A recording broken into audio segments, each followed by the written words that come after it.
side. You know, I love Rhett. He did show up a little bit later via his flight there. I think he was one of the last players to get here, so hopefully he's had enough rest. Anyways, give it up at home by yourself or with your friends for Rhett. And down on the bottom left side, I got to meet this handsome nerd at the Blizzard launch event. He stood out in the cold for like 6 hours before being able to play his game, and he played his EVZ there. I'm kind of curious to see how he does it here. Yep. It is going to be Suppy.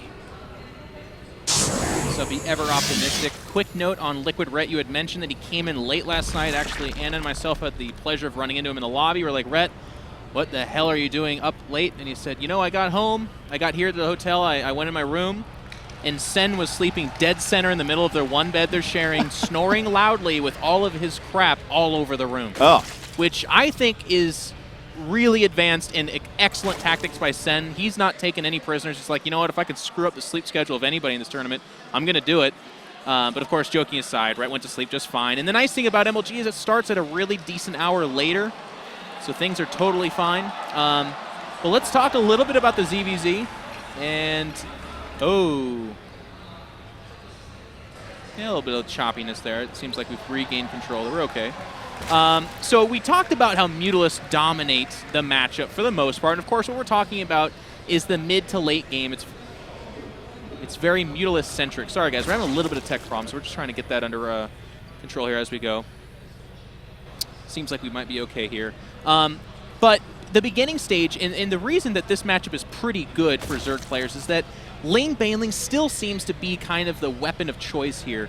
Now, how you handle those lane banelings and then where you transition is where it becomes a little bit more normal. But even as I say that, Husky, I realized that earlier today, Sen bested Vibe with 2 out of the 4 games at least being Roche transitions. Yeah, he did use a lot of timings there. And in that matchup specifically that we watched earlier, we saw that Vibe was trying to go for a later game composition. The game he did win, he won with Mutalisk, like we had mentioned before. It was great decision-making there. But Sen was able to win in the mid-game and, you know, never able to get to those late-game units. And I was talking to TB, but maybe you have a different spin.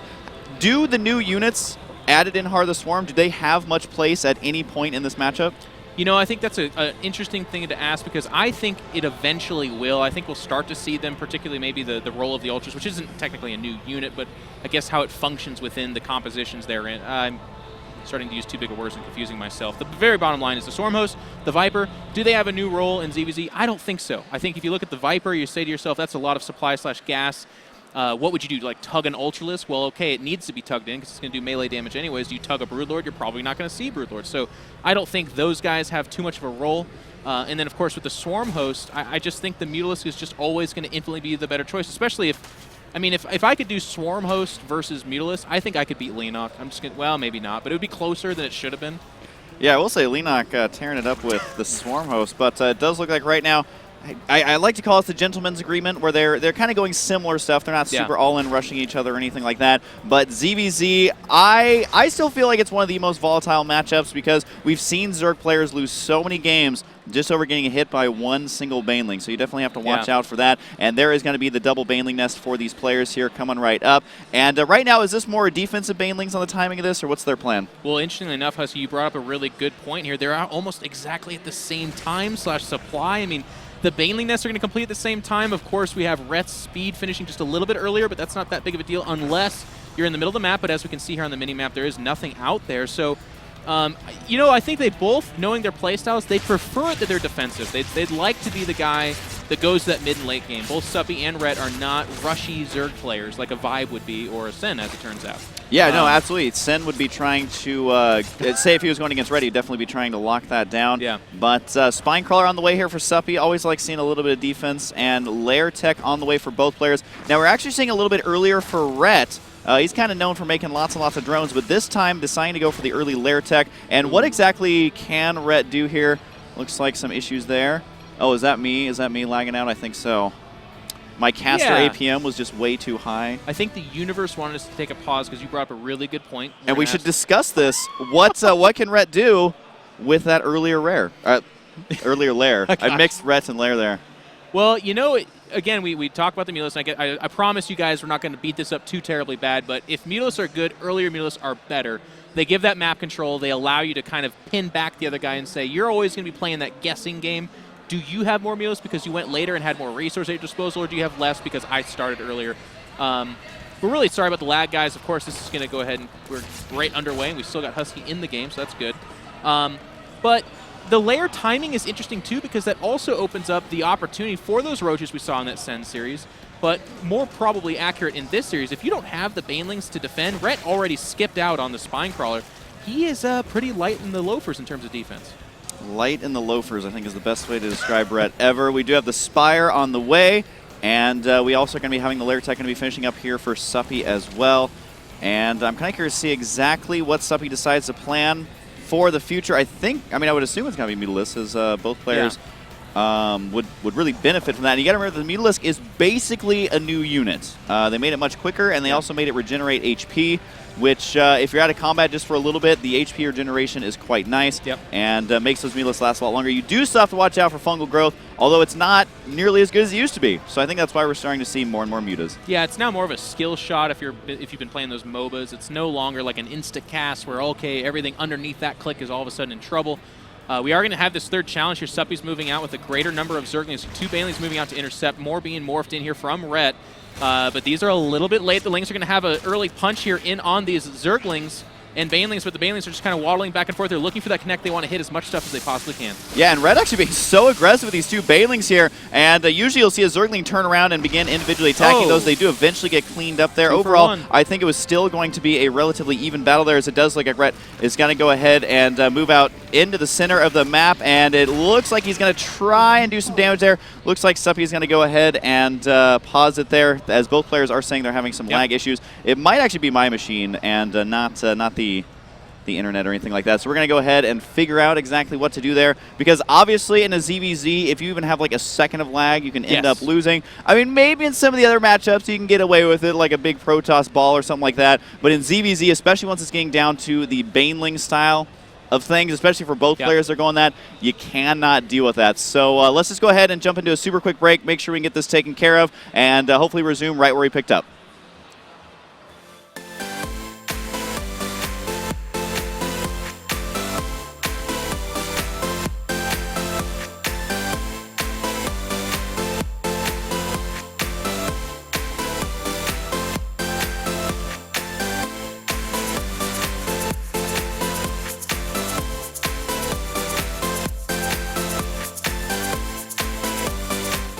All right, we're back. We got a chill get out command. We're down to 1 computer, but that's fine. As Husky had said, it's more important that we don't have lag, as this is single elimination, actually, to talk about the format of MLG. Yeah, man, if I have to run over to the players and cast from there, I will absolutely do it, because, of course, they are the stars here. The Baneling's going to be moving out right now, and if he can get a couple good detonations here, it could be huge. That's a relatively even exchange. He's got to be so careful, though. Both these players, and Red comes out ahead with just 1 Baneling. It eventually gets taken out, and it's always kind of awkward if you have to use your mutas to battle in the middle, because Zerglings are so fast that nothing can catch up to him. Yes, and Rhett with a fantastic defense, just trading enough Banelings to make sure that his third is secured. Both players, of course, do have their thirds up, so Suppy was leaning towards the aggressive side. And as he falls back, he's going to have the same kind of economy. If you look at those supplies, they're fairly similar, except that Rhett does have that advantage. Looking at the units tab, we can see that there's 11 Mulus out for Rhett and just 8 out for Suppy. But we talked about new stuff going on in Heart of the Swarm for ZVZ. One thing to note, Spore Crawlers don't take no guff. They actually do so much freaking damage to biological that you just don't mess with them. You don't. Yeah, that's actually a really good point that I don't think a lot of people realize, is that they actually buff Spore Crawlers just versus bio there, and they do 30 damage. They actually doubled their damage versus biological units, and I'm pretty sure that the only biological units in the world in this game are Zerg units, and that was because they know that Mutalisks were so much better, so they're like, you know what, we have to make sure that in ZVZ you have a way to deal with this that isn't just more Mutalisks. Yeah. It's kind of like when they buffed the Widowmine to do extra damage to shields. Every Protoss player is like, what? Why me? Why? What about everybody else? And they're like, well, we just want them to do more to you. But you can see both players negotiating the map, just trying to get that map control. Towers being fought for, overlords being spread. Despite the Mulus count, map vision is so important. You need to know if that 4th is being attempted, if there's a Ling counter looking to try and sneak in there and hit up on those drones. both players doing a fantastic job. That Suppy moving back and forth as well as Liquid Ret. But no advantage of note really to pass by except for that slight supply advantage for Ret. And as I say supply, or excuse me, slight, it's like 20, so that's quite a bit actually. Yeah, I definitely like this game showcasing the difference in playstyles that you can see between this matchup. Like when we were watching the ZVZ before, you're seeing a lot more mid-game aggression. Now both these players are literally just maxing out on mutas. Now normally if it was Wings of Liberty, you'd expect this muta count to eventually dwindle here, but no, they're powering them super hard. They got the +1, more and more Zerglings on the way. That's just kind of the name of the game right here. A couple pokes here and there with a Zergling or two, but their two playstyles are definitely kind of meshing together to make something beautiful, because we're going to be seeing a late-game ZVZ baby here coming up, it looks like. Yeah, and you know, worth noting here, by the way, is the upgrades. You'll notice that one attack is being upgraded almost at the exact same time. That's because they both completed Carapace. But it looks like we might have that engagement. The Zerglings are underneath for both players, deflecting some of those Glaive Worm damage. There are Overlords here as well for Suppy. The numbers seem to be kind of going in favor of Liquid Ret. He might edge out this victory. Suppy's going to want to recognize that and pull back. He does do that, but the damage is done. Liquid Ret is able to take an advantage, and with it, a few Overlords for his time. Looks like a minor counterattack up at the northeast. It looks like a couple of Zerglings there trying to make something happen. You might actually have a slight advantage. The Mutalisk could turn that around, and Ret, no, going to be able to reinforce that there. So Ret's supply right now is going to be 137 to 104. The upgrade's not really playing a role in that match, or in that last engagement there, because they both have not finished the +1 just yet, although it looks like Suppy going to be making as many as he can, but Ret mixing in a couple more drones to push his advantage even further. Yes. And, I mean, this isn't looking so good for Suppy here. The supply advantage is just huge right now. This game is Liquid Ret's to lose. I mean, in ZVZ, the way to come back would be through, like, lucky counterattacks, getting Lings in, picking off hatchers, that kind of a thing, but that's all at the mercy of your opponent making mistakes, essentially. If they don't make mistakes and just press their advantage, those things really shouldn't happen.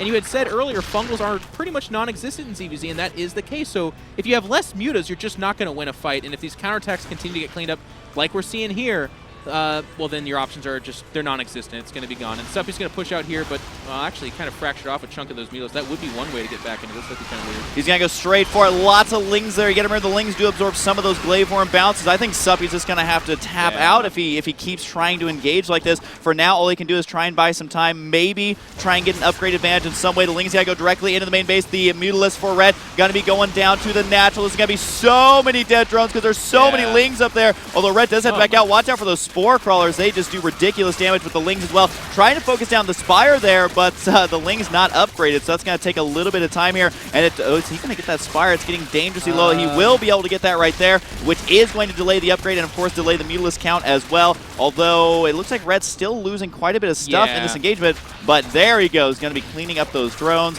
and Suppy, not a whole lot he can do here. You know, it's just Ret had earned himself such a huge Zergling advantage that Suppy simply could not match it. I mean, Suppy wins out in the Mutalisk battle, strangely enough, because Ret decided to attack like a single Spore Crawler, which is the weirdest thing in the world to say. It's like he's challenged God itself, but it's just a Spore Crawler. So that slight advantage is just not going to be enough. As you can see here, Suppy does get that Spire picked off. He's rebuilding it now, and he's losing the Muta battle. This will be GG in just a moment. He's losing on all fronts. Yeah, I mean, he's about almost 100 supply behind at this point. There's going to be the GG, and Ret taking game number 1.